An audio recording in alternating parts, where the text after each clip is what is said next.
దర్శి స్టేషన్కి పిలిపించడానికి ముఖ్యమైన కారణం మాత్రం నన్ను బలవంతంగా లాక్కొని వెళ్ళిపోయి నా భర్తని ఏదో ఒకటి చేయాలని. కావున మేము దర్శి స్టేషన్కి అసలు వెళ్ళము.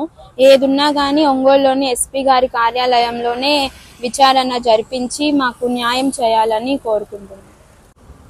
అంటే బెదిరింపులు. మా మామగారు కూడా, రాఘవ రాము గారు కూడా నన్నైతే నువ్వు తన దగ్గర ఉండడానికి వీలు లేదు అంటే, తన దగ్గర ఉండకుండా నేను ఇంటికి ఎలా వస్తాను అనుకుంటున్నారంటే, నువ్వు ఇంటికి రాకపోయినా పర్లేదు, ఆ అబ్బాయి దగ్గర మాత్రం ఉండకూడదు అంటే అట్లా మాట్లాడుతున్నారు. చచ్చిపోయినా పర్లేదు కానీ తన దగ్గర మాత్రం ఉండకూడదు అనే విధంగా మాట్లాడుతున్నారు.